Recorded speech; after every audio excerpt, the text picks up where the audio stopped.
There it is. All right. Good evening, everyone. Good evening. Welcome. I am so excited to see everyone here. And I am a stickler for time, so we are going to go ahead and get started on time. So the main goal of this listening session is to provide an opportunity for you to share your thoughts and opinions regarding my request to suspend the social service ordinance. I have heard from residents of Ward 3 who are concerned about the challenges faced by the homeless population in our area. Many of you have reached out to ask what actions can be taken to better support those who are experiencing homelessness in our community. The immediate need at this time is for a low-barrier, temporary winter shelter. And I believe that the quickest way to achieve that is by suspending the ordinance. However, there are other possible options that the mayor may discuss later. So why do I care deeply about this issue? I can relate to the struggles many homeless individuals face because I have family members who have suffered from mental health illness and substance addiction. I have also experienced the loss of loved ones due to these hardships. Their pain and suffering became my pain and suffering, and I am sure that some of you may be able to relate. The difficulties associated with mental health illness and substance addiction sometimes result in loved ones becoming homeless. When I see members of the homeless community, I see someone's son or daughter. I see someone's brother or sister, somebody's loved one. This month marks 4 years since my husband, who is sitting here, and I lost our 25-year-old son. I remember stopping by the homeless shelter in downtown Rock Island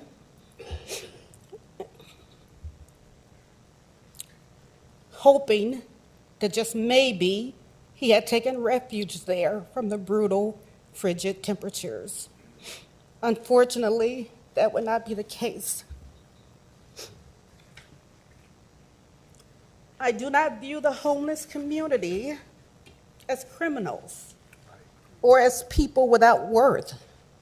Instead, I recognize their humanity and understand the circumstances that may have led them to where they are. Their stories matter, and it is crucial that we support solutions that provide dignity and safety. Right. So this evening, I want to hear your voice, your stories, and even from those of you who may not agree with my request. So the format will be similar to public comments at the regular council meeting. So please limit comments to 5 minutes to allow others to speak. There are sign-up sheets back there. If someone could bring me one of the sign-up sheets that's been started, and if anyone else wants to sign up, you can start on the other sheet. So please limit your comments to about 5 minutes. However, I will not be strict, but I will have a timer. This is not tailored as a question and answer session. However, there may be an opportunity to respond at some time. Also present is Leslie Kilgannon. Could you stand up, Leslie? She is the director of Quad Cities Housing Council. She has graciously agreed to talk about ways communities can work together to provide permanent, affordable housing. Mayor Harris will come forward at this time to speak, and then following Mayor Harris, we will start with about 30 minutes of public comments, so we'll call the names that are written here. After 30 minutes, we're going to pause and give Leslie time to talk, And then after she finishes, we will return and finish up with more public comments. So at this time, I'll turn it over to Mayor Harris.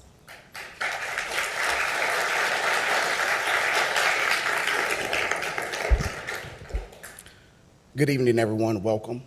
Nothing written down. It's just, just coming from your heart to mine. That's how it's coming.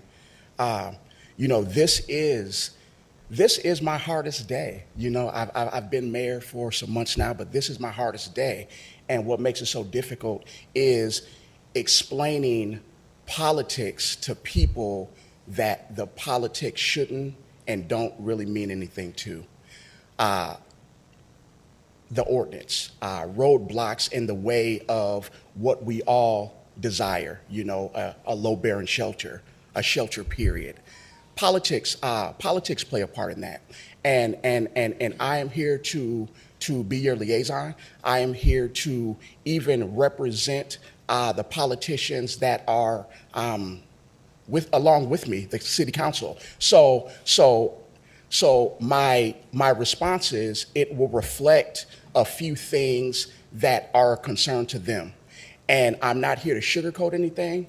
I'm not here to make any promises I can't make. I'm here to stand with the people, to let you know that I am with you and I'm working diligently to resolve this issue, the issue for all of us. Now, a few things that we're running into pertaining to a shelter.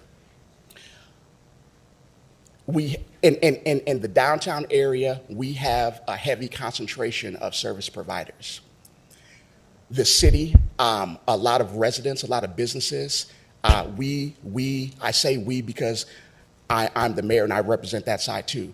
We don't want that. And I'm just going to put it like that. We don't want that. We invested a lot of money in the downtown area, a lot of money, and we have hopes to 100% revitalize that area, and we will do that. Now there has been certain areas that have been eyesores, and to no fault of their own, that's how we come together to resolve those issues. But it is an issue. That's one thing. Another thing is the city of Rock Island, we don't want to be the only ones doing things for the homeless. That puts a burden on the city. What that does, it attracts other vulnerable people to our area. That's not also fair for our city and the limited resources that we do have. So what I'm doing to solve that is, one, I'm looking throughout the city, the whole city of Rock Island, for available locations. I'm working diligently on that. That's proven to be, somewhat challenging. One would look at all the empty buildings downtown we have here, and you would say, hey, why can't you just open up a building and let people in? Well, we have laws and regulations that we have to follow. We don't own these buildings down here. Those are landlords. Those are, private citizens. They own that building, so it's not just that easy. So I'm looking for an ideal location in Rock Island that wouldn't necessarily be concentrated in the downtown area, one. Two, when we were saying that Rock Island does not want to be the only city doing things for the homeless, what's Davenport doing? What's Moline doing? Well, now they are doing things. Now, the city of Moline, they are developing a plan, an emergency plan, to address this issue. Now, as early as next week, we will be in conversation with the city of Moline. So, one, we can complement each other instead of creating problems for one another. We don't want Rock Island people going to Moline if their policies, if their rules are more favorable, and vice versa, we wouldn't want that. So I'm looking to monitor the development of their plan. I'm looking to sit down with the mayor, with the city manager, as well as the city manager of Rock Island, so we can come up with something. Now, it's one thing, I will say this, it's one thing to protect people from the cold, that's one thing, but it's another thing to protect people from death. And you all can understand how frigid cold it can get out there. A couple weeks ago, we had a successful emergency operation at the King Center, which a lot of us know about. That was a successful operation. and that was an emergency operation.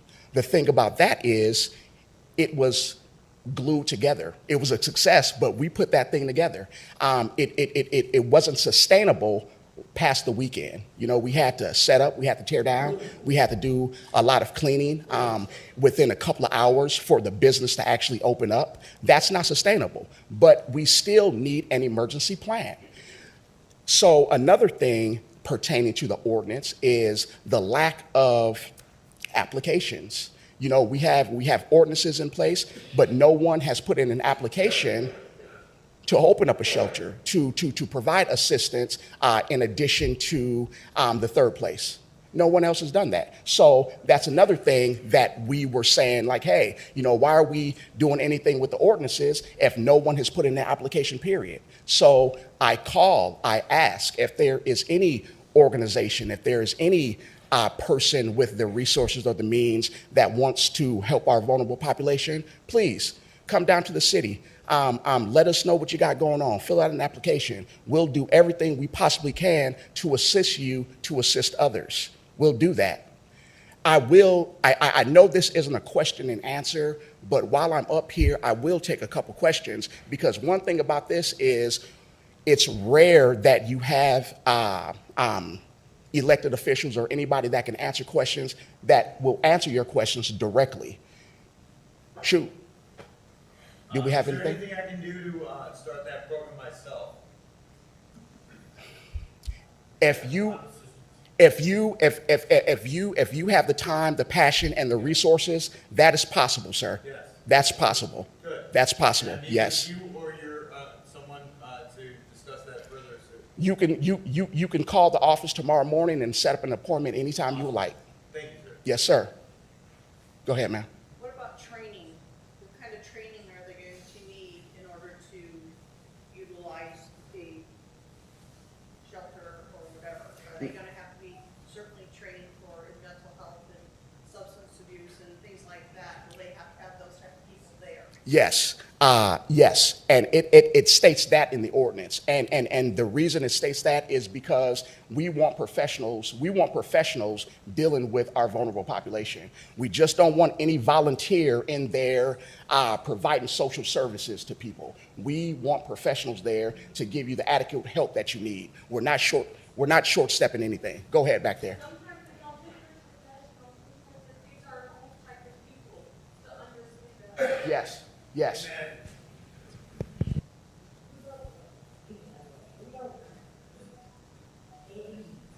Go ahead, ma'am. AA meetings? What about them, ma'am? Well, there aren't any that I know of. There's the second chance. Does anybody know the We answer to that have- question about AA meetings? There's one right behind Project Now. Did you get? On Sundays. Did you get that, ma'am? There's one behind Project Now on Sundays? I went there last week. They're there every Okay. Sunday. 2 or 3 Okay. times a Do it day. on Tuesdays at 5:30. Now, to protect the flow of the meeting, I'm going to let Leslie come up so we can keep things going. But all questions will be answered and all voices will be heard. But just know, folks, just know that our hearts are with you. Let me say something real quick. I have a small story. So we can kept any safer than what we are, our families not being such kept. I can't even see him. And the knowing knowledge of the same community all around, I'm sorry, but I yeah. I'm sorry, sir. I couldn't even hear you. Sorry, sir. Sorry about that, sir. I couldn't even hear you. Oh, okay. I just asked, can we have some of our civil rights restored? We'll protect it in a more formal and reasonable way. We're dying Okay, just to, to secure state is taken from violently unprecedented. Always, and you guys watch every time. The high-tech stealth technology being used with Beethoven. okay, at this point, we do want to maintain some order. So we're going to go by the sign-up sheet and the people that have put their names down. Would you please come up so we're not having to walk around and, it'll be just better to come up to the podium. So at this time, we have Darren Harms. Darren, you want to come up?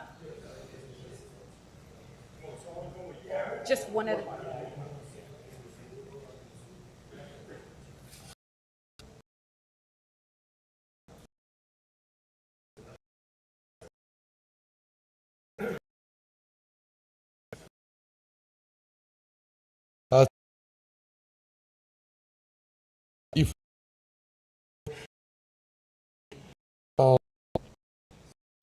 We have one of our best engineering units in the world, the Rock Island Corps of Engineers. They have all of our land surveys, they have all of our land studies, they have all environmental impacts.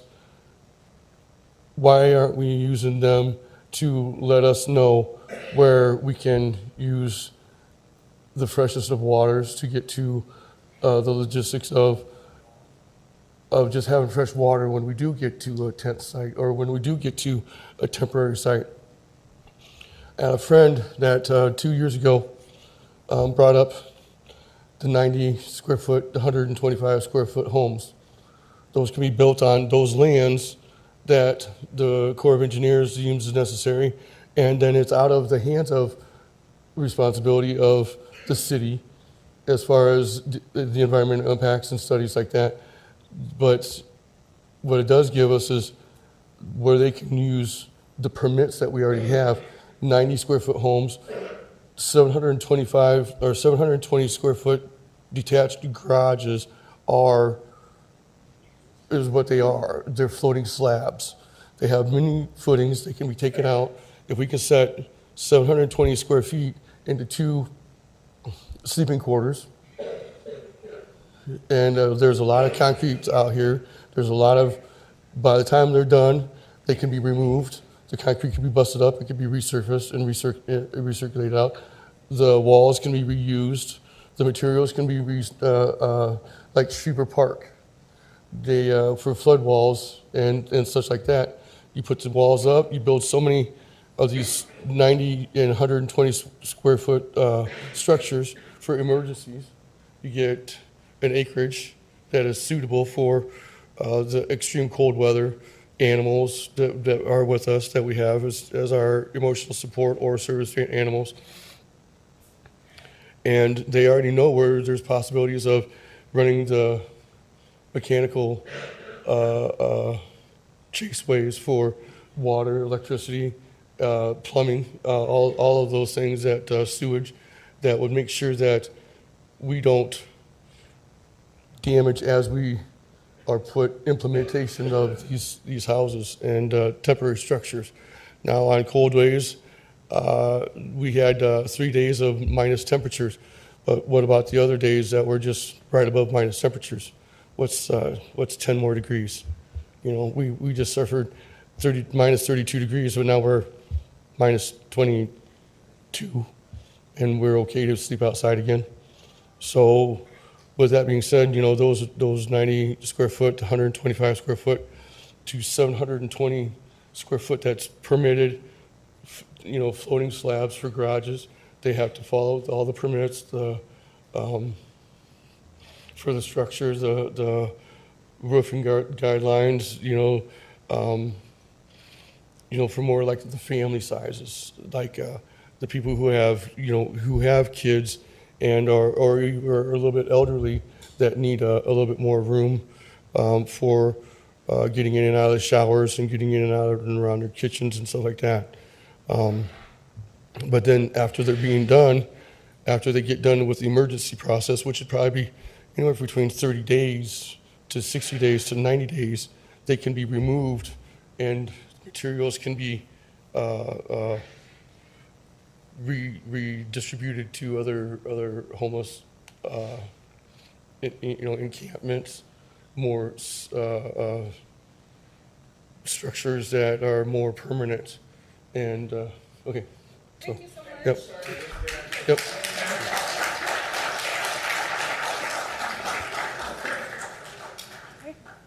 Just have a first name of Matthew.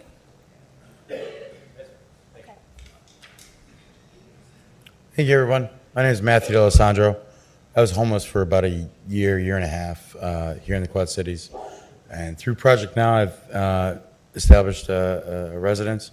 But one of the biggest things I have seen and think that would be helpful for a lot of people would be rehabbing houses and being able to work and rehab a house for the homeless. They can work, rehab the house, whether it's a foreclosed or a cheaper house. They can live in the house if it's managed properly, rehab the house. They get a job, they get a skill, kind of like what Project 180 does on the other side of the river, but on a smaller level right now. It'll be a great thing to get people to work, to live in a safe environment, as long as it's managed properly. Maybe 4 or 5 people under one person, they can manage it. It'd be a very low cost, 20, 30, 40,000 at most per house. That's 4 or 5 people. Once the house is done and it's resold, it's going to then triple or quadruple the money back. It's a very easy thing to monetarily, give back to the community. It gives people a trade, gives people the self-worth. There's a lot of other programs that I've come up with from Arkansas to here. I've been in Arkansas for 8 years, been here about a year and a half. And some of the simple programs I've seen in Arkansas were, sorry, I'm a little fidgety and a little nervous, but, $40 for 3 hours of work, just walking around, picking up trash, or being taken to wherever the city wants trash picked up, or if the city in Arkansas wanted something repainted or done, it's under the guisement of someone that's established, whether it's a company or a 501c3 or a business, that if they can regulate it, it's a very cheap low cost labor, but the people feel like they have a purpose. They give back to the community, so it helps everyone. I was homeless for a year and a half, and to do a full-time job, I tried it a couple times. I failed. I was a drug addict, alcoholic, and to go full-time back in the swing of things, I got offered it twice. Failed right away. And to do like 3-4 hours a day, and then, oh wait, I can do 3-4 hours a day. Okay, I can do that three times a week. Oh, that's like a part-time job. Oh, wait a minute. Wait, if I can do that like for a week, okay, I can do it 2 weeks. Oh, wait a minute. Now I can actually get maybe a part-time job. Oh, wait a minute. Now if I do that 4 or 5 weeks, that's like a full-time job. Now I build. It's a building process for a lot of us that have been in the pit. And if we can just, start to slowly build ourselves up, we are the homeless. Whether you're homeless or not, we're the community. That's who we are. So that is my ideas and thoughts, and I have a lot more, but I just want to save time for other people. We all have been here late, so appreciate you guys. Bless you. Thanks.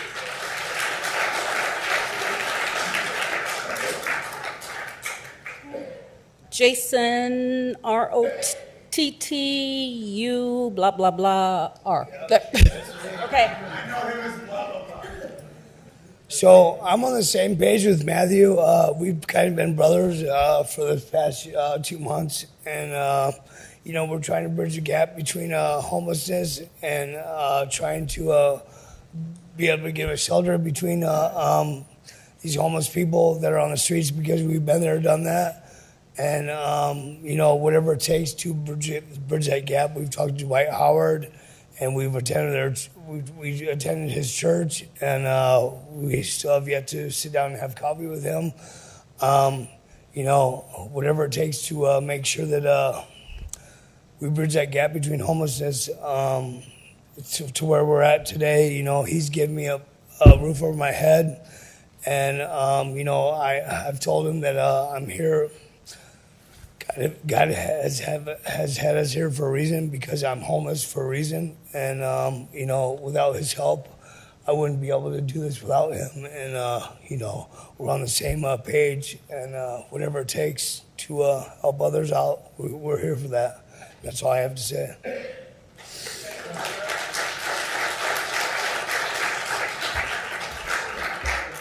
Okay. First name, Akeem.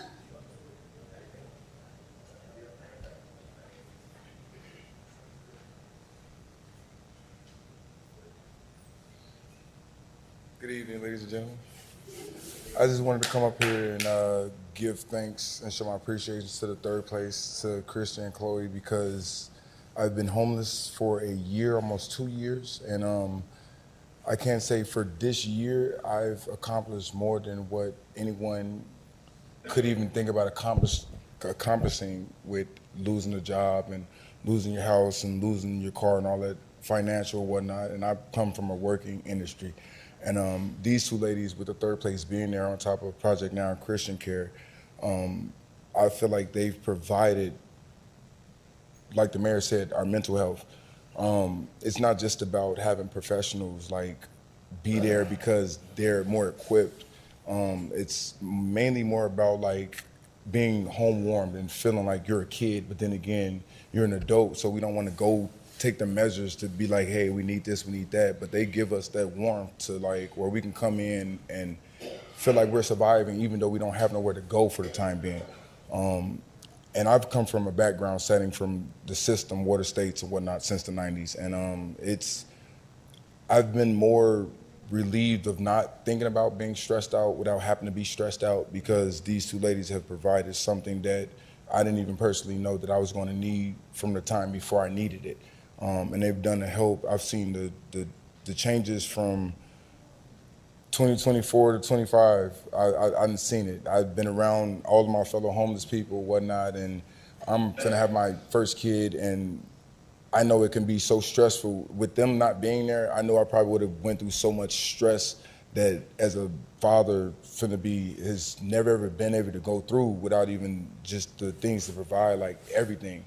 You know, if Project Now can't do it right now while we're still waiting, we got third place. If Christian Care provides us with food and, you know, we got that food that's going to hold us over for the following day, you know, third place is there into Christian Care to give us a shower or whatnot. And these ladies are just awesome. They've provided a lot for, you know, the Rock Island areas or whatnot. And I just want to give them thanks.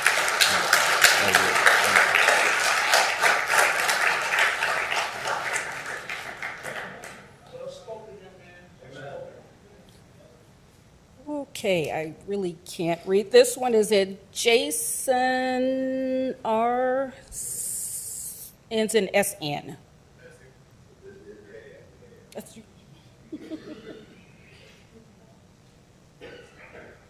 Hello. And my heart goes out to you guys. I heard your story. I felt that about your loved one in the shelter and all that. The people who have tried to speak or want to speak and don't know what to say or how to say it, but you're here tonight, you know, I applaud that because you're trying to say something. And everyone is not that smart, you know, but there is a concern right now in the community. People are homeless for reasons unknown, and I can't judge no one, but freezing to death, that it just happened not too long ago, and that hit pretty hard. To be outside and you could fall asleep and then freeze to death. You know, anything can happen. But Mr. Mayor, I believe in you, man. You know, you're the mayor for a reason, and I know you can make some things happen. You talked about barricades and with politics and stuff, you know, man, this is the Midwest. We are Quad Cityans, and the heartbeat of the whole entire country, and it has to be addressed. I can't pass the burden on to the churches. Like I look around, I see all these big churches that are closed at nighttime during freezing temperatures. Maybe it's not their responsibility, you know what I'm saying? But there's like old buildings shut down, maybe old schools. And I just think about when I was a kid and we went into gym class or a tornado drill, fire drill, and you're covering your head, but I remember them little tumbling mats. Things can be done, and we shouldn't complicate it. We can keep it simple, I think, anyway. And a backup plan, why not having some warming lights? Anything like that. I'm not into like really electricity, but during Christmas, I saw all the Christmas lights, and like, who's paying for all this to like plug these lights up? And so falling back onto the warming lights and whatnot, for emergency purposes, but like a big plan, a bigger picture down the road, like third place, I hear a lot of applause for them because they definitely should be in first place because it seems like that they are doing the most. And but I also see that the whole entire city is getting involved, and I see that now. And there's a lot of donations coming through, and they probably need a whole lot more because they're doing a lot. And so to expand their thoughts and their ideas and pay attention to them because they really are doing some amazing stuff. And just to expand their views would be worth it. I would invest in that. But anyway, homelessness, and I myself is a barber by trade. I've been going through a divorce, and I've been in a 7-year depression, and it has filtered out to me being homeless. And you can't judge a book by its cover. People need help out here, man. I believe in you, man. All right, thank you.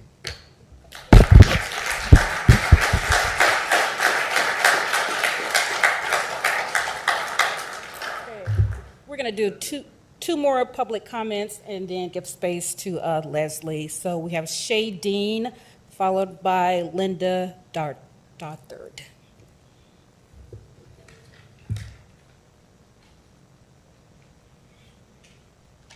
Thank you for holding this public comment. I do want to say that. Listening to your constituents is probably something that I've been pissed the most about at Rock Island. That it hasn't felt like there's been a lot of that. And I don't feel like I need to talk morals to this crowd. It feels like our hearts are aligned, that people need to be housed and it needs to happen. But I think the biggest problem is, what power does our city board really have? What can they control? And they're always talking about how they can't buy up these properties, which it's expensive. But I think something that would be a progressive thing to do would be to tax abandoned properties. I don't know how much, I don't know how quickly they could do that, but if someone's holding a house, holding a church that happens to be across the street abandoned, they're adding no value to our place. So they should have to pay for it. And maybe that taxes goes towards making more houses. Maybe that tax goes towards building emergency shelters. I don't think that matters. I think what really matters is these landlords who are holding Rock Island hostage, realistically, will be forced to sell for less. Will be forced to sell at a reasonable price so that people can then actually give back to Rock Island. I mean, whether it's a bar that moves in or whatever, there will be more money here to try to do more with. So really, all I want to say is I think that's a very good progressive movement forward for our city council. Would be pleased to tax these abandoned buildings, make them pay for what they're doing to us. They're taking our land, so if they want to hold it abandoned, make it their problem, not ours. And thank you again for listening.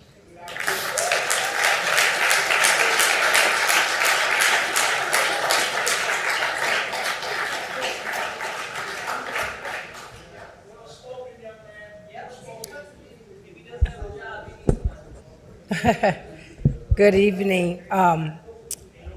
Here's what I do know. Everybody in this room, whether you're homeless or not, you can be doing fine right now, and next minute you might not be. And you could find yourself in a position of some of the people in this room. for the city council and for the mayor.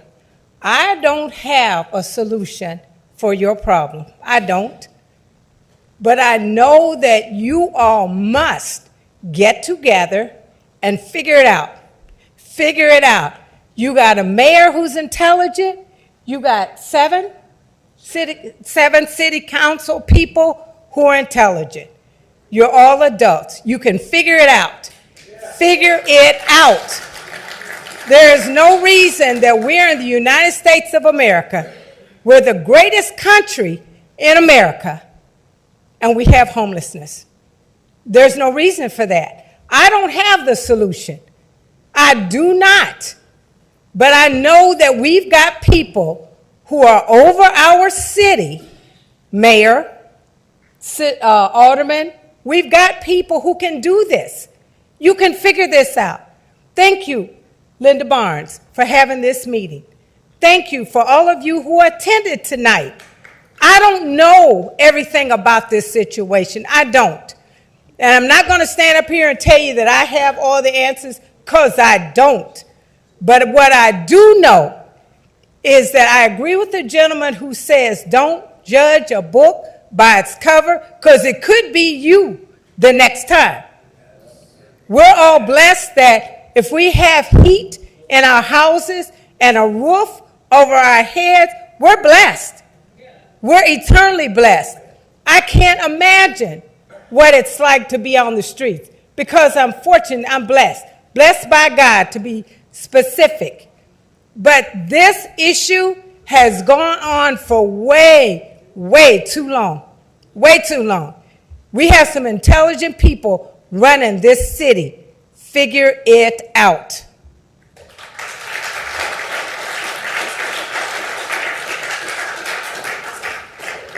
All right. Thanks, everyone, for your comments.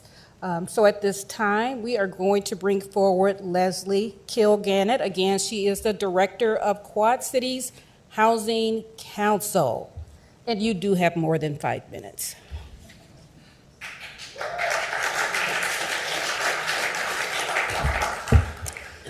Thank you, Alderwoman Barnes. Gotta break that sexist habit, right? Alderwoman Barnes, thank you very much. It's an honor to be with all of you tonight and hearing from people who have lived experience and know far more about the subject of homelessness than I do. I don't have all the answers either, but what I am here to do is tell you what we do and the vision and plans that the Housing Council does have, and to really advocate and encourage people to advocate with the decision makers throughout the Quad Cities for regional collaboration for solutions regarding homelessness and affordable housing. So very briefly, the Quad Cities Housing Council is a 501c3 nonprofit. We are charged with promoting coordination, building capacity, and funding housing development and preservation throughout the Quad Cities by raising resources, coordinating resources, creating plans, collaborating, and maximizing the funds that we do have in the community to make sure that we are maintaining and creating affordable housing, everything from shelter to affordable homeownership. So we are the resource development arm for a consortium called the Quad Cities Housing Cluster. And the cluster is by state. It's anyone is welcome to come, but it has about 60 members, 55, 60 dues-paying members, and those are primarily not-for-profit service providers. So all of the housing providers that you can think of, many of whom are in this room, come together, and we, developers, lenders, funders, government, members of the housing industry, and we work collaboratively to address the overall affordable housing needs in the Quad Cities. So with that, about 5 years ago, I mean, timing is everything, just before the pandemic, we released something called Silos to Solutions, which was a 10-year vision for affordable housing in the Quad Cities and really identified a few gaping holes or gaps in affordable housing in the Quad Cities, and this is for the entire Quad Cities. Back then, so this is pre-pandemic, we needed approximately 6,654 rental units that would be affordable for people at the extremely low income levels. So that's a lot. And a lot of people were very shocked and appalled by that, but we felt like you can't address an issue unless you're honest about the situation. I don't think I'm shocking anyone to say that the United States and this community has an affordable housing crisis. There are many reasons for that. Just briefly, wages haven't kept up with the cost of really anything, but in particular housing. So it's not just an extremely low-income person's challenge. You're seeing more and more people struggling with affordability. We're losing units of housing. We don't have enough units of housing to begin with, and they're lost. I don't mean poof, they disappeared. I mean that they go offline because someone stops renting a unit, dilapidated, abandoned housing. The young man spoke of that. People are being priced out. So those are unaffordable, inaccessible to people at the extremely low income categories in our community. So, and then we had the pandemic. And the pandemic, governments and the community did a really good job of addressing immediate needs. They kept people sheltered. There was rental assistance and eviction prevention assistance. And we stabilized people and we kept them safe during a public health emergency. But then all of those supports and programs went away. And now the tsunami of evictions and housing instability and homelessness that we thought we'd see during the pandemic, we are now seeing all across the United States. And the Quad Cities is no different.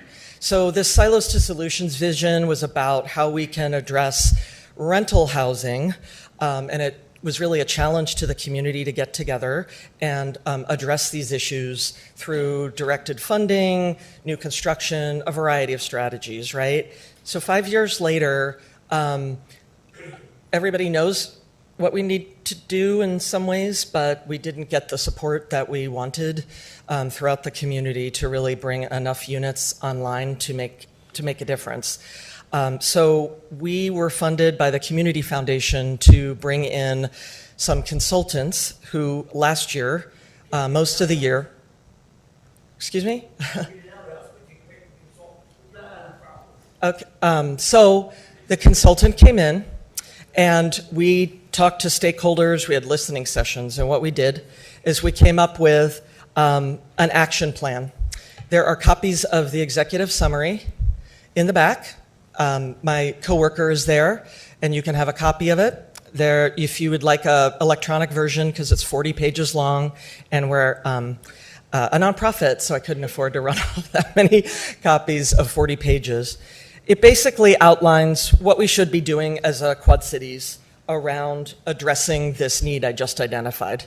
So while there are agencies and organizations that are doing great work and doing what they can, it's just not enough. And with the pandemic, things have just become a crisis. Significantly more can happen, right? So the actions we're recommending fall into three categories: coordination, collaboration, communication. If anyone is working in any sector, you know that you have to have successful communication, collaboration, coordination. And we have a particular challenge in the Quad Cities because we're 2 states, 2 counties, and multiple municipalities. And so you've got funding issues, you've got territory issues, you've got this agency might not work in that area, but they provide the service, and so inevitably there are gaps. We really need to address those. We need to just simply put new units online. And I don't mean like all new construction. Everybody gets the vapors when I talk about new units because they think, we just need to have, $100 million to create 100 new units of housing. Nobody's suggesting it all has to be new construction, but as a region, municipalities, nonprofits, etc., we have to start putting with intention, more units online for rent. That's not all we need to do. We need units that have supportive services as well, so people can be successful in renting. And then we need shelter, as I don't need to tell anyone in this room.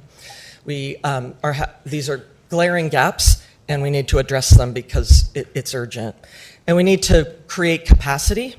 We need to maximize the funds that we're using, but we also need more funds. I hate to make it all about money, but we need sustained investment from all of our municipalities into creating and maintaining affordable housing.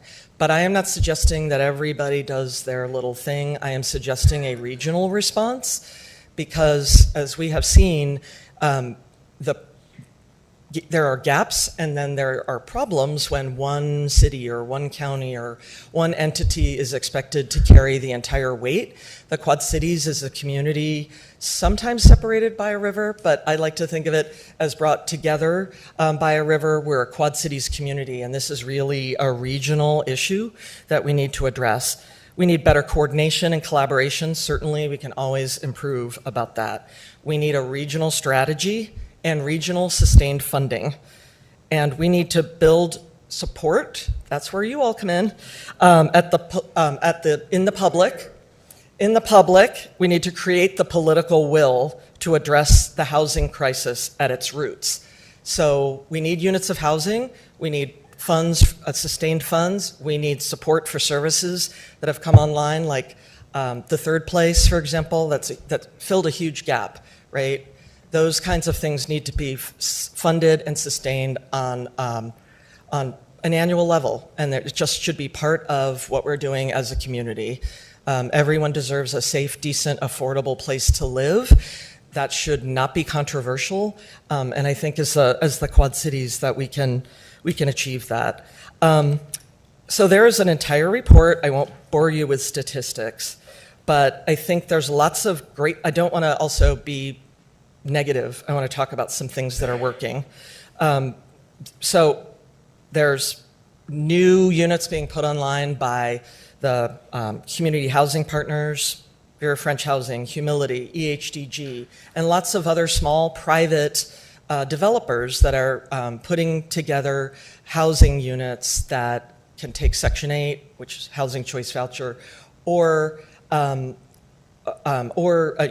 affordable based on your income.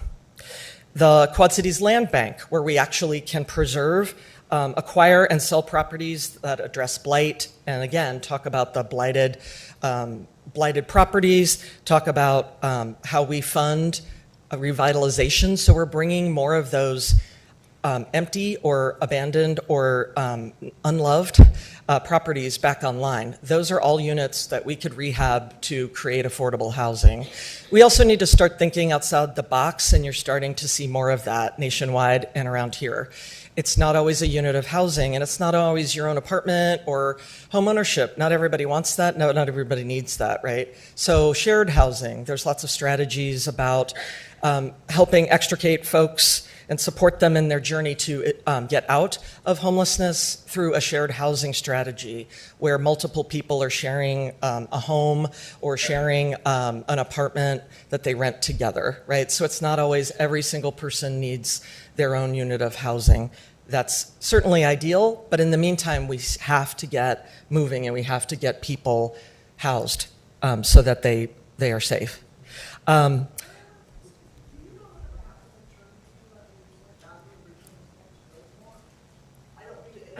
I don't know. I can't hear you. I'm sorry.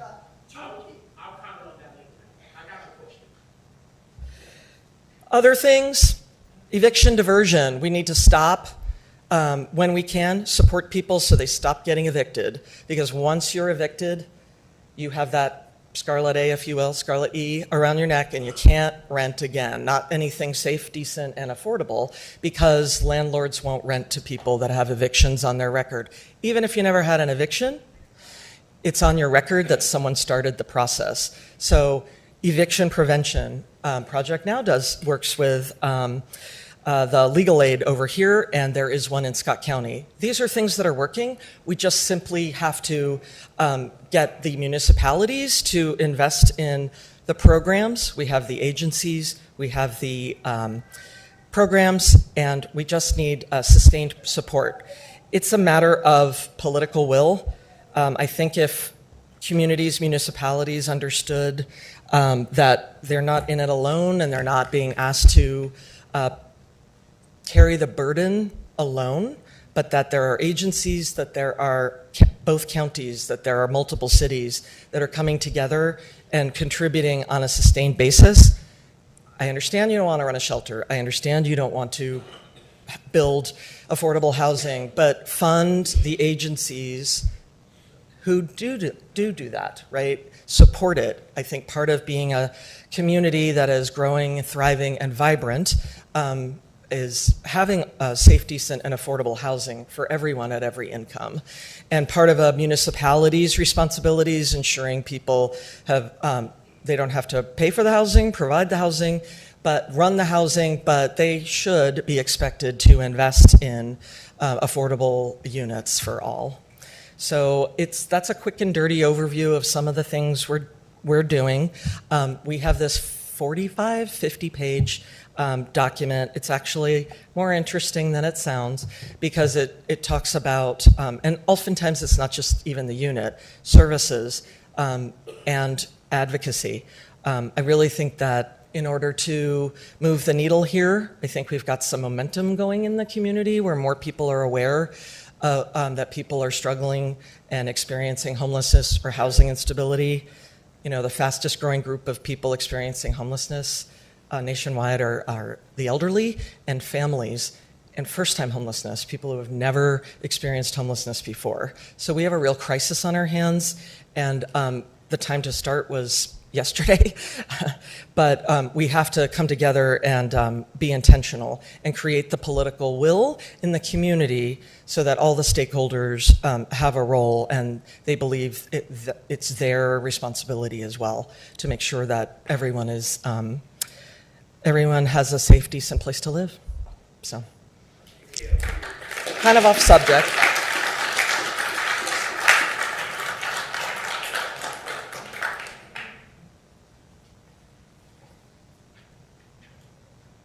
Right. Thank you, Leslie. That was very helpful. Thank you so much. It's such a broad Yes. topic, and there's so much. You're all right. Oh, that was good. All right, so we are going to return to our public comments. We have Brian Wingert. Sir. Right. And then after Brian, we have Marshall Glover.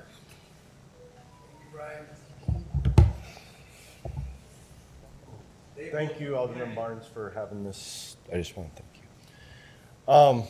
So I just want to say, I'm a disabled veteran. I've been unhoused about 8 times in my life. All these people are my friends. So I'm speaking from the heart here. I run my own street outreach program out of my house, in my car. I go around to the downtowns of Rock Island and Davenport, and I give out lunches to people on Sunday. And the reason I do this is because working as a volunteer, as I have over about the last 8 years, I asked the unhoused people of our area where the biggest gap was in their care. And they always said the weekend. We never see anybody on the weekend.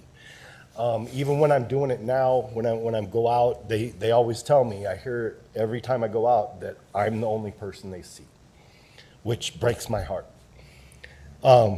So in doing that, I just want to say, and I'm going to touch on something that the mayor said here because it bothered me. In doing that, when I go out and I do that, I don't ask people where they're from, who they voted for, whatever. I don't ask them anything except, are you hungry? And if they say yes, I give them food. It doesn't matter what city you come from. It doesn't matter what country you come from.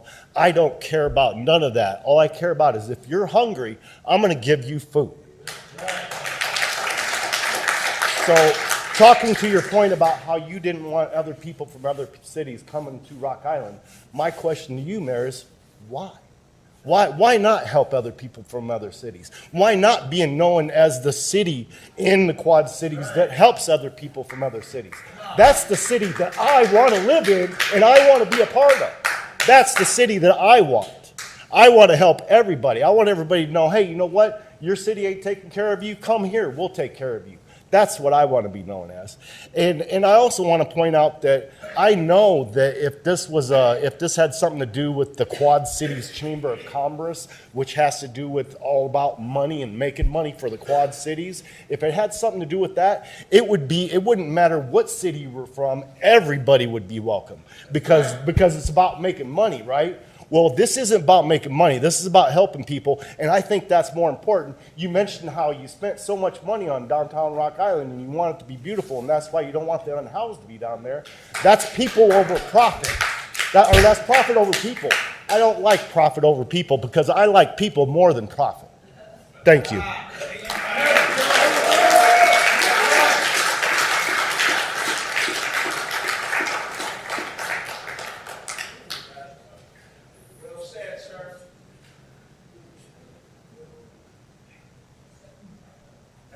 Good evening, everybody. Good evening, everybody. Yeah, y'all can talk back. It's fine. It's fine. As was stated, my name is Marshall Glover. I am a longtime member and citizen of Rock Island on and off for many years. I grew up here, graduated from Rocky, worked in the Rock Island Mountain School District, and I'm back here now working, unfortunately, on the Iowa side, but I love to be over here in Rock Island. Thank you very much. When I was at Rock Island High School, they always talked about pride.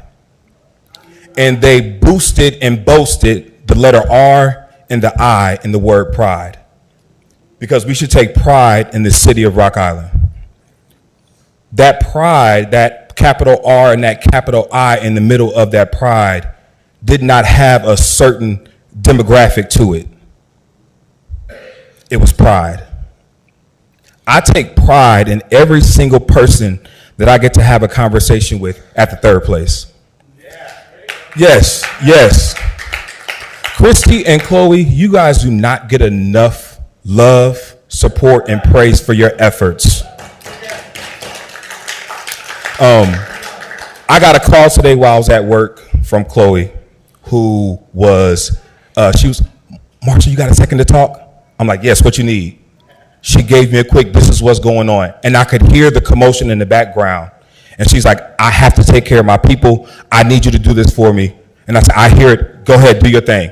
I'm going to do what I can. Every single day, these two women are showing pride. Every single day. And they need help. They need help. They need help. Okay? I go there about once a week because I work, unfortunately, 2 jobs. Because I'm done like that. I want to work too much. And so when I have the opportunity, I'm there with a smile on my face. And I'm always, what can I do? They say, do you.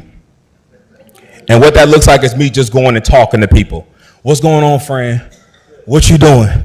Go get these cookies. Come on, let's go get some cookies. Let's go get a cup of coffee. Real quick before I get up out of here, I Googled statistical reasons behind homelessness. And I've been told unhoused is the better verbiage to use. So that's what I'm going to use. The statistical reasons behind being unhoused. Google says homelessness in America is driven statistically by a severe lack of affordable housing, stagnant wages, and poverty, exacerbated by systematic issues like racism, leading to disproportionate impacts of vulnerable groups, alongside factors like unemployment, lack of health care, mental illness, substance use disorders, and trauma, all intensified by economic shocks like the pandemic and policy changes, which record numbers seen recently due to housing crises and rising costs. Mental health, something that I am a firm believer in. As a black man, I was always told, we was able to have 1 or 2 emotions. You're happy and you're mad. We can't do nothing else. In growing up and working with the population that I've worked with, I've realized that as men, we have other emotions. They say women are the emotional creatures, right? But ain't anger an emotion? Isn't happiness an emotion? So why can't we do all those other things? And as someone who has dealt with their own mental health issues as a veteran, yes, I'm an Army veteran. I was just medically retired in June. And I know when Uncle Sam was done with me, he was done with me. And I could have fallen into that unhoused category. I was super prideful and didn't want to ask for help. I'm a veteran. I shouldn't have to ask for help. I gave my life for this country. And I see so many of my battle buddies who are also veterans who gave their life for this country, and this country ain't doing a daggone thing for them. Unhoused does not mean uneducated. Unhoused does not mean unemployed. So everybody who's on Facebook with your think pieces saying, oh, all they want to do is drugs, so do you. Let's be real about it. You just get to comfortably do that in your 5-bedroom, 3-bathroom house, alongside with going upside you. But I'm not going. Let me get off my soul. I'm sure my time is up. Chrissy and Chloe, thank y'all so much. We appreciate y'all. We love y'all. Keep doing y'all. I'm gonna be doing me, and we're gonna make sure we take care of this community if no one else will. Keep it classy, Rock Island. Keep it classy.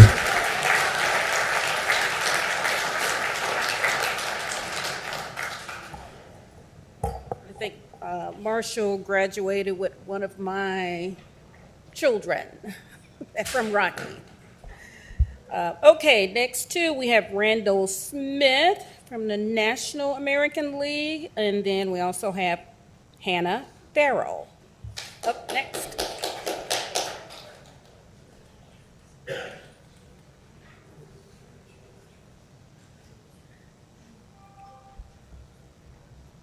I'm not going to take much of your time. A wise and educated man from our community I have a lot of respect for brought up a rhetorical question on the issue of the unhoused.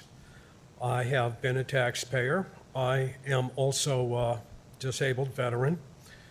Several of the unhoused I have noticed are prior service members like myself. The percentage of them disturbs me a great deal. But he brought up to me a very ironic question, and that is apparently that we live in a city that sees fit to expend money on,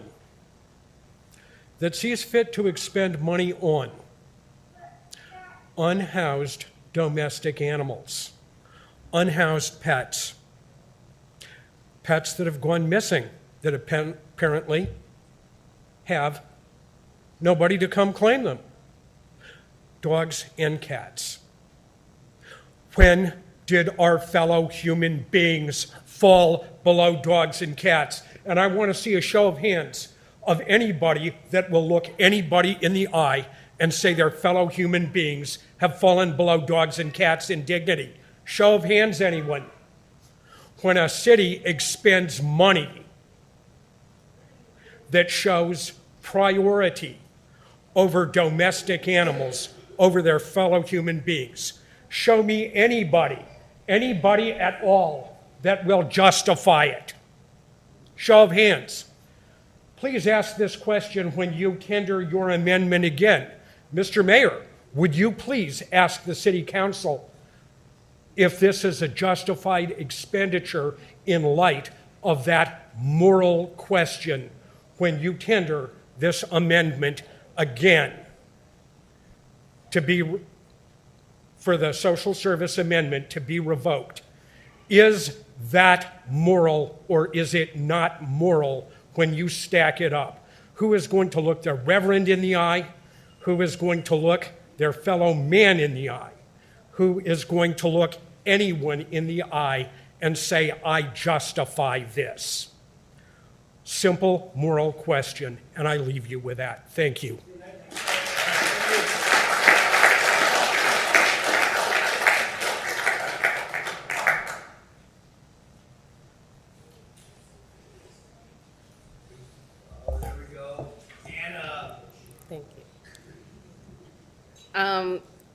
Thank you. I'm Hannah Farrell. I've been a part of the community for about 10 years since I came back. I'm originally from here. Who does really go through unhoused and homelessness? That's a lot of different people. So I definitely believe in the, maybe not judge a book by its cover. It could be, anywhere from convicts to victims themselves, and we are all in that same group. And we all actually learn to support each other. So this is a very big community, and we all depend on each other. If there's nobody to do a new shelter, is there anybody from Project Now here? Tammy was the person who wanted to do that, and I know she passed away this year. Miss Lee is here from Project Now, and I definitely wanted to put Tammy's name out there because when she did pass away, that was who wanted to do our homeless shelter this year. In the unhoused community, there is a cycle, one that needs to happen to get people back to a healthy place. Unfortunately, Rock Island doesn't have that cycle. We have a little bit of a biased help system over here, so, people need to be sober to get into our shelters over here. We do have 2, and then we have 2 for for convicts to get into drug courts and things like that. This year, we've had a little bit of a rise in who came down and who was in Rock Island. So I'm actually not for this ordinance, but for it. But at the same time, we're not finished with the ordinance because there's no places for everybody. We have places for convicts, we have places for men after a while, and we have places for women after a while, but we don't have places for just everybody. Women, we've had a case of, a small case of trafficking this year, and then we've also had a small case of, we've had a death of a woman. So these are young girls that are out here this year. That was really surprising and scary. So they didn't just get here by being alcoholics. They didn't just become homeless at 18 because they were alcoholics. So whatever abuse they're going through, whatever home life they're going through, they need to come out here, maybe be free for a while, and then get their needs met. So that's what this system is for. The needs out here are not really being met. Women still really need a safe place to stay. We have shelters, but it takes a long time to get into. And that time being, we had a death of a 19-year-old. We had a 14-year-old girl running around out here for a while. Those things were just not okay. So for women, it definitely needs to happen for them. And just anybody who needs to get into a shelter and somewhere to sleep, that's men and women, but they need a place. So out of all things, that is just one thing we do need. Thank you.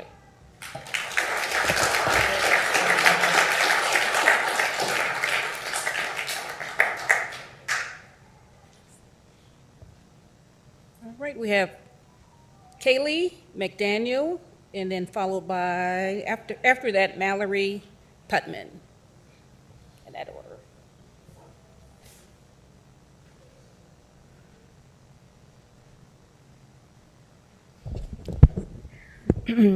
First off, thank you to Alderperson Barnes for giving us the space to have this conversation. I know this is something that a lot of us in the community have been talking about amongst ourselves for a really long time and have been doing a lot of boots on the ground work ourselves, but we're individuals, we need organization, and we need community for this. I'd like to start out by saying that homelessness is not a moral failure, it's a systemic one. As a woman who grew up in Rock Island, I have many thoughts. As a mother, I have many concerns.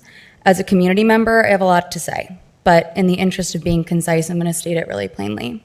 If we want our unhoused off the streets, we house them. That's the solution, regardless of how you view the crisis of being unhoused. That's the solution regardless of how you view this crisis. It's the solution supported by statistics. It's the solution that treats them as human beings deserving of basic needs being met. And it's the solution that stops talking about them as a theoretical problem to solve and starts treating them as the Rock Island constituents that they are. As a community, we've completely lost the plot. Human life and survival is not ours to debate over while living in our warm houses with full stomachs. Yes, the semantics obviously matter. We need a way to get from A to B, but not more than the immediate and emergent goal of providing shelter from the unrelenting and quite literally unsurvivable elements. If we can't help others, which we can, by the way, if we can't help others, the very least that we can do is not harm them. And we are currently in a room amongst many of our community members who are currently in need, discussing what to do about the people in this room. That's dystopian and that's disgusting. When are we going to start actually doing something rather than discussing them like they aren't human beings begging us to help them?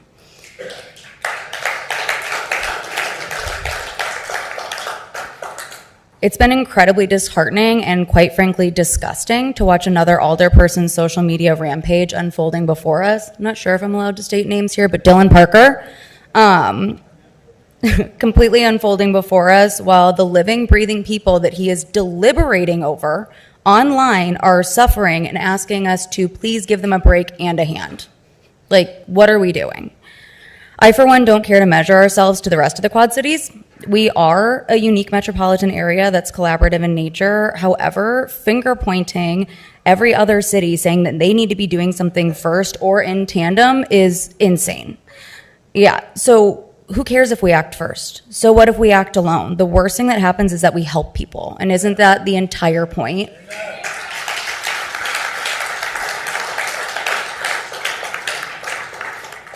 In a constant pulse of humanity causing each other irreparable harm, I am asking our city council to stand apart from the rest and do what is inherently right, to do it well, and to do it now.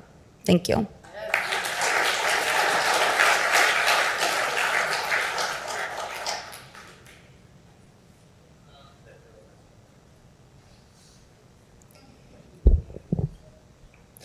I almost didn't come to this meeting tonight because the weather is so crappy and it's dark and I'm tired and I really just want to be sitting on my couch. I'm sure many of you feel similarly, but how can I relax in my warm, cozy home when my neighbors are suffering in these elements? So here I am. As a 25-year resident of Rock Island, I refuse to stand by while people that I personally elected pass ordinances that are harmful to our residents. I won't stand here and pretend to have the answer to solve the issue of people being unhoused in our community, but I am working to educate myself on what has been successful elsewhere. I implore our elected officials and community leaders to do the same.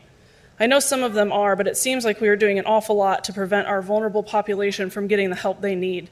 Imagine if we put the same effort into finding solutions. I've heard a lot of the same tired talking points from many of our government leaders, and one alderperson in particular spends hours a day arguing them online. Again, imagine if those man-hours were spent trying to find solutions instead of seemingly trying to prevent them. After hearing many of you speak, it sounds like we certainly aren't short on ideas. It also has to be said that being unhoused isn't a personal failure but a community one. We have prioritized profits and neglected to provide a safety net for our most vulnerable community members, and many of us are only a few missed paychecks away from the same fate.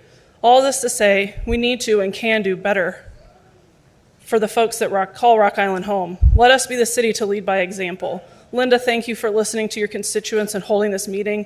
To the rest of the elected officials, your constituents want unhoused people housed. Figure it out. And to those of you who are on the ground providing direct support, thank you for filling the gaps. We're lucky to have you in our community.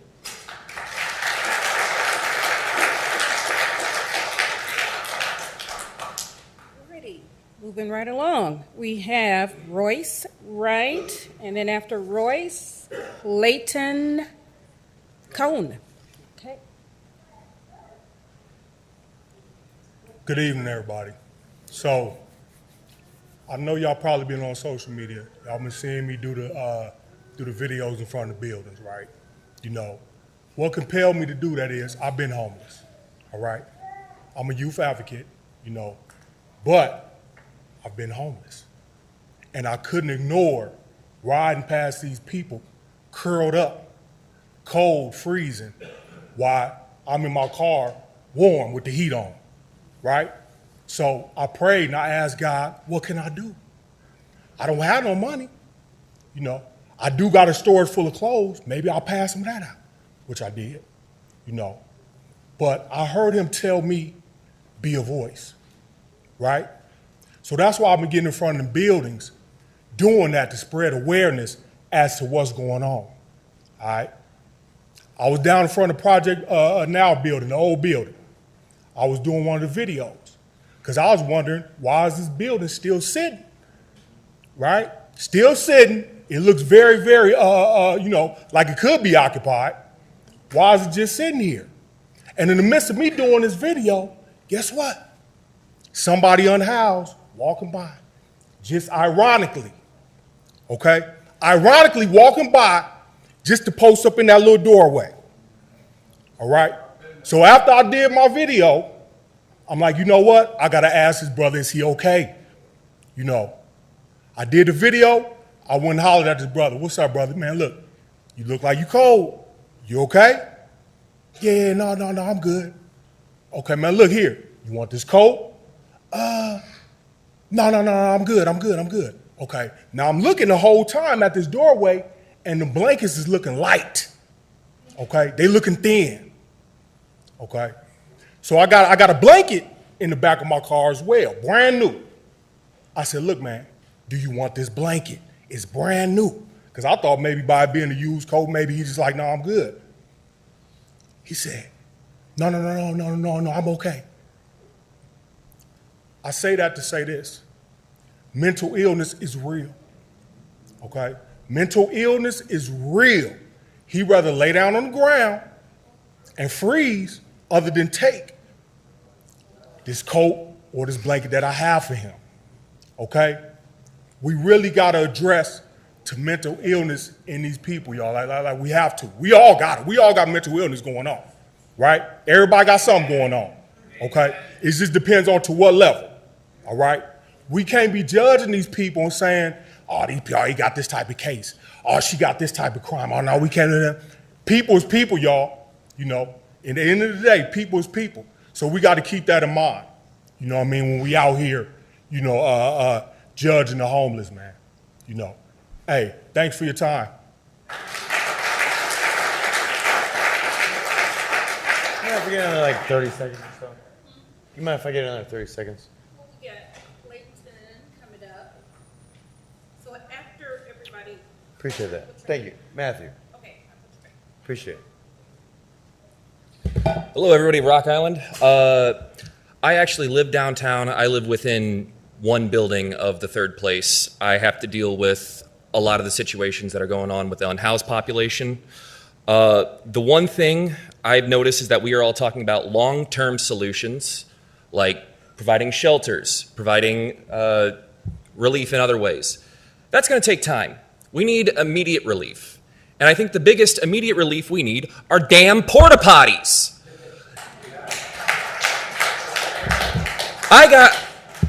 It's not fun when I walk outside my door and I see a steaming turd on my doorstep.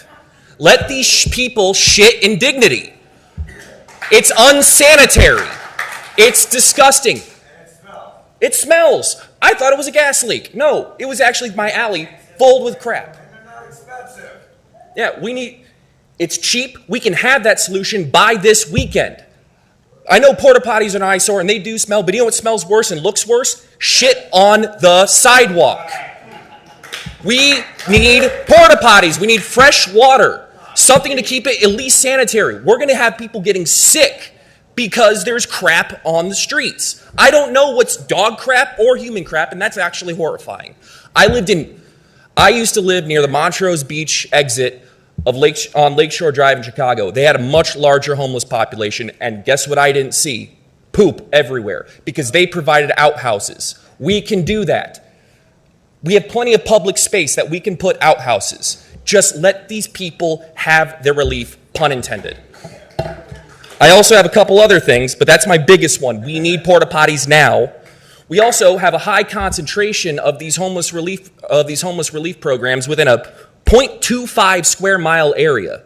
We're having these these unhoused people, and I've been talking to them. I'm actually going outside and talking to the people in my neighborhood. they're having turf wars. They don't have space because they're all concentrated in an area smaller than the Vatican City. We need to move one of these places. We need to have places in other parts of the city. It's too small and too crowded. It's going to cause problems. We need to give them relief in other places to spread it out. I'm not saying get rid of them. I'm saying give people more space.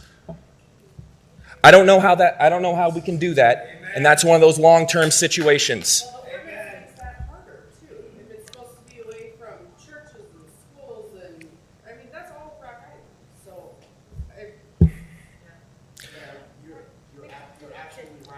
Is my time up? One last thing. The warming lights idea, great job. They did in Chicago, too.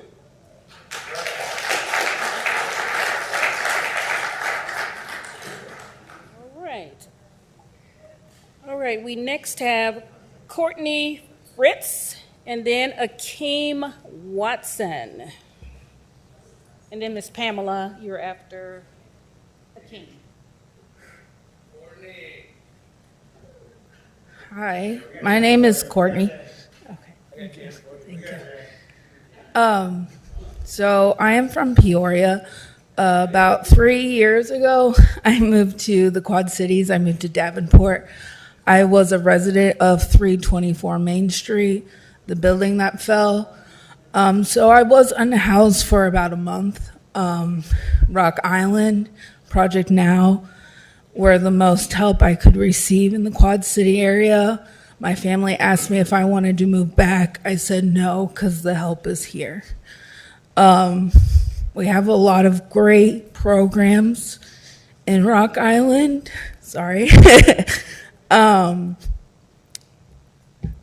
mean, this last year, I have multiple sclerosis, so I am in the process of going on disability. So money has been tight, and the programs here have helped. But I have been frequent at the third place, and this is a community. It's not about being unhoused. It's not about, what color your skin is, where you work, what you do, where you're from. It's about we're a community, and we take care of each other. And we have a community full of homeless people. So we should provide for them. We've already had one freeze to death. Yeah, these are our people. We are a community, and we need to take care of each other. So I think, look at the crime statistics. These people don't have anywhere to go. Maybe if we did have somewhere for these people to go on the weekends at night, the crime wouldn't be there. It's our time to take care of each other. And I think we need a house. Sorry. Thank you.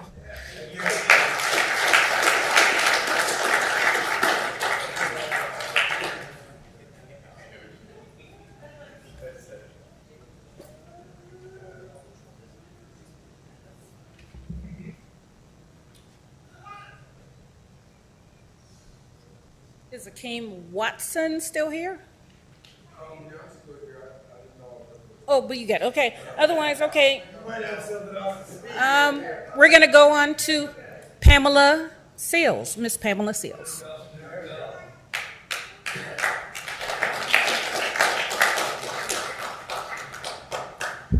Good evening, everyone. My name is Pamela Seals. I'm not here to discuss the unhoused because it's obvious what we're lacking. It's a need. Looking at some of you that are unhoused, I want you to know that I love you. I don't need to know your name. I don't need to know the situation that got you there, but God is love. I am up here to speak to Mayor Harris and Alderwoman Linda Barnes. I want to thank you for this opportunity. I want to thank you for postponing the decision that the city council can make, that it will literally either break or make people. Thank you for caring. I know that there is the ex-mayor in the room. I want to start by saying that I have never been unhoused. Middle-class family, have never lacked anything. But that doesn't matter, because if God is love, then all people matter. Okay? 2, I know being the woman and the mother and the woman of God that I am, I pre-plan things. People are just not unhoused by accident, a trip and a fall. Life happens, okay? It's the same with planning, city council. Correct me if I'm wrong. When you can take millions of dollars and move a bridge, I just rode on the Centennial Bridge. I didn't see very much rust. I didn't see holes. I didn't see too much damage. And we're still going to put millions of dollars into changing its location soon. I know that $27 million was given to, I don't even want to say what I think it's going to, but it's going to start on 31st Avenue in Rock Island, and it's going to go to Black Hawk Road. So when I called Haplin, Mr. Haplin, I asked, why did you skip 7th Avenue? The state owns all of 11th Street. What made you skip from 7th Avenue to 31st Avenue? It's a rhetorical question. I didn't really need the answer. I just wanted him to know that someone is opening their eyes. We put millions of dollars downtown beautifying with letters and beautiful artwork. I appreciate all of that, but that is a lot of millions of dollars. Moving a location of a bridge, 31st Avenue to Black Hawk Road, and beautifying downtown Rock Island. So for the people that spoke on we need funds, the young lady, I don't know your name, ma'am. We have them. Our city is just choosing to do other things with them instead of housing the unhoused. And things don't just happen overnight, they're planned. And sometimes plans happen 10 years back, 15 years back. So what I'm praying that the city council members that are not present today, if you are watching or listening, my prayer is that the city of Rock Island just gets a change of heart. People that really care, people that really know how to love. By no means is this Miss Alderman's issue. She's the reason we're here today. By no means is this Mayor Harris. He's here, he's present. They care, it's obvious. But when you take votes, majority wins. So I want everyone here to understand that we are losing as a community because of votes. So for the people on the city council that are not present, my prayer is that you're watching and you're listening. This thing right here that beats nonstop, it's called a heart. And when people start caring, regardless to where they live, because God doesn't care about how much money I have in the bank. He doesn't care about my credit score. He doesn't care about where I live. Again, born and raised in Rock Island, middle-class family. My mother is still living in the house my father bought 50 years ago. I have remodeled it from the top to the basement. My mother bought a lot. We built a park. She bought the lot right next door, and they knocked the house down. It's next to Greater Antioch Baptist Church, if you're in that area. We put 4 swing sets on it, my first trampoline, a couple of bounce houses. I say that to say this. We're all the same. That's 14th and a half Street. So if you're on top of the hill, it doesn't make you better. If you're downtown sleeping outside, it doesn't make you less worthy of being loved and cared for. So it's all about caring. There's plans that are set up and designed for failure. And I know everyone that sits high, you have your time. We reap what we sow. Love and kindness goes far. Mind how you treat people. Thank you.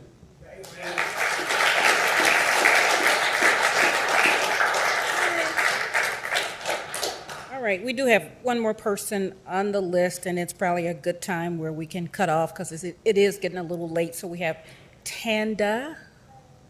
Let's sit here.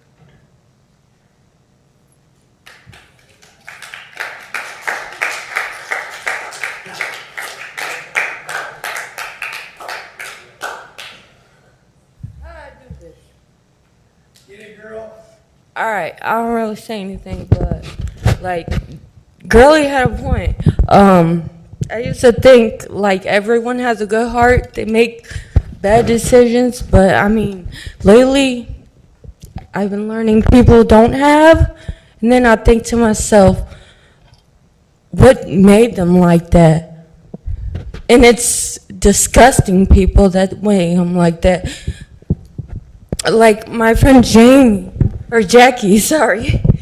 I get nervous, I get social anxiety. My friend Jackie couldn't get in shelter because she was African and she couldn't speak a certain way. Like, that's rude. I don't know. I just feel like people should care more. You can go ahead.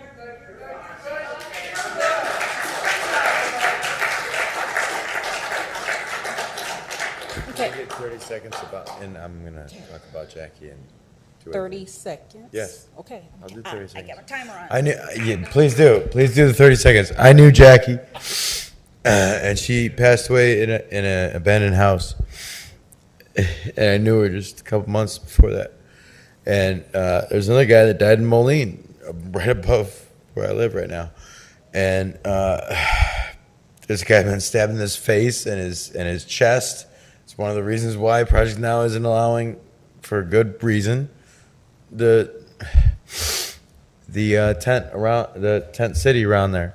I know all these people. I started out what I said earlier on a different format, trying to show the monetary aspect that, rebuilding the city and helping people get off.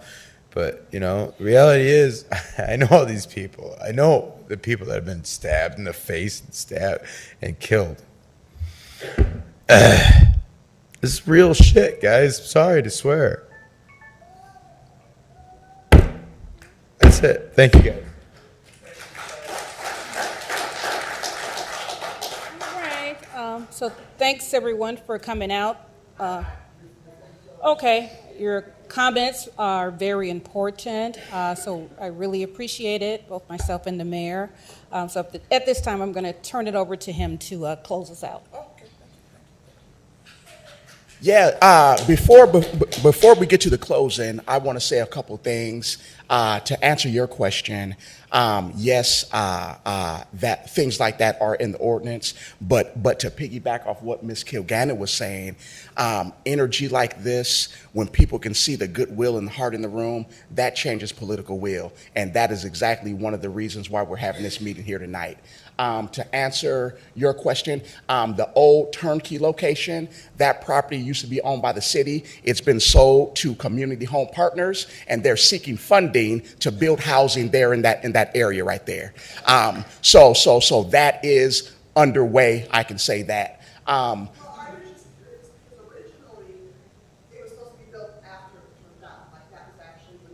Years ago, ma'am. Yeah, years ago.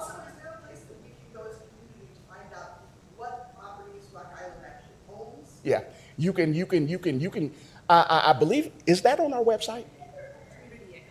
Okay, community economic development, ma'am. And I also want to comment. Where's the gentleman that was over here? Back there. Hey, point taken. Point taken. You're absolutely right when you brought up the example that we would want profit down here from all over, but when it comes to help, not everybody. You're absolutely right. You're absolutely right. And I'm glad you reopened my eyes to that. Thank you for that. For all the other people that came up here and articulated very well, there was the gentleman in the shorts. Where's he at? Young guy. He was talking about the downtown and taxing the landlords. Intelligent guy, well-spoken. I appreciate all your words of encouragement. Now, one thing in this room, it doesn't matter the purpose of this meeting.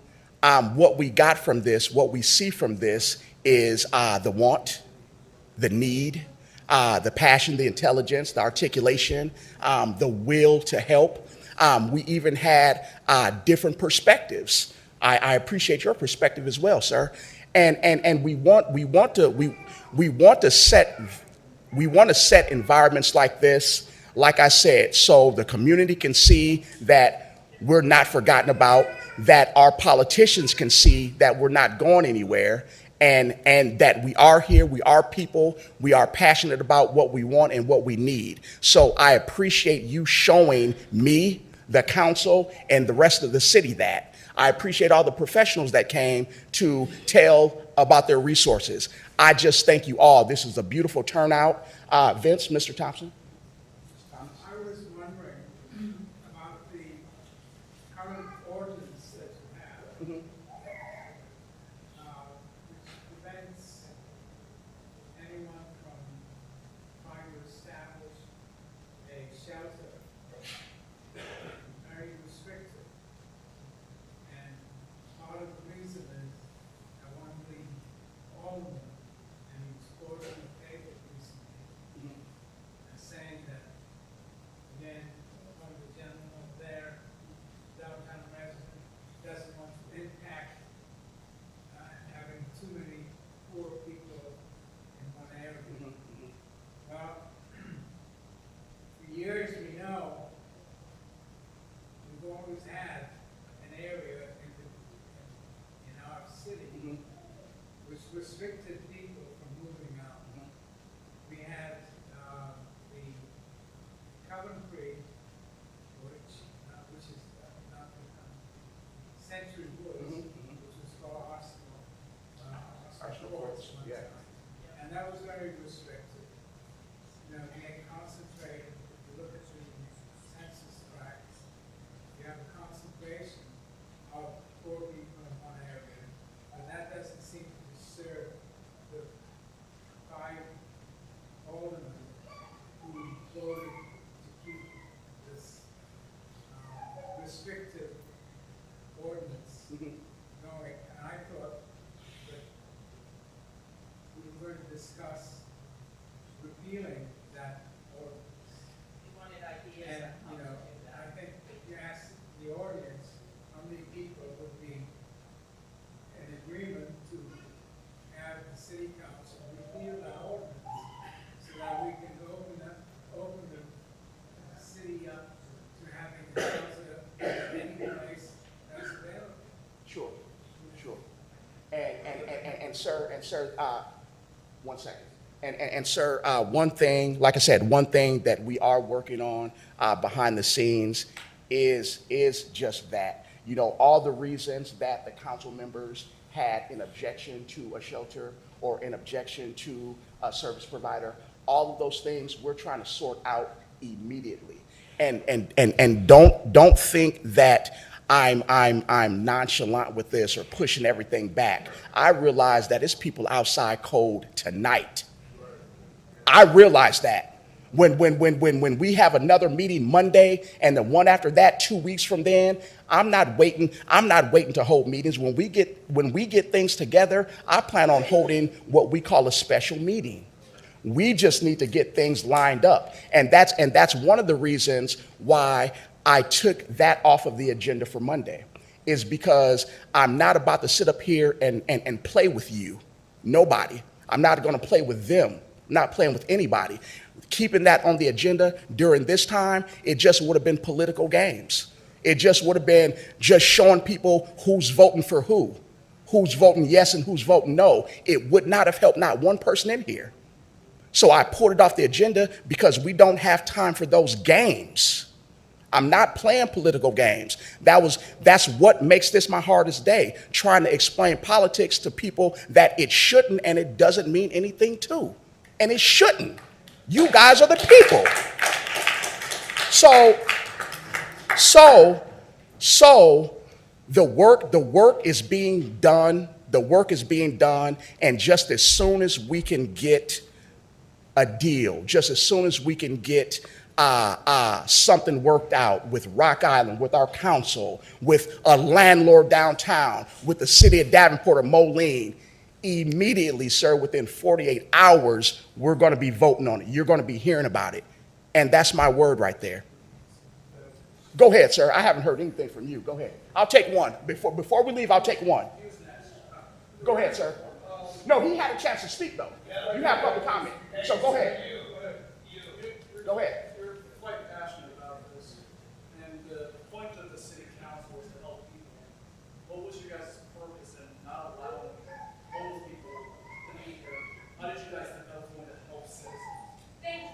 there's a reason you guys do things.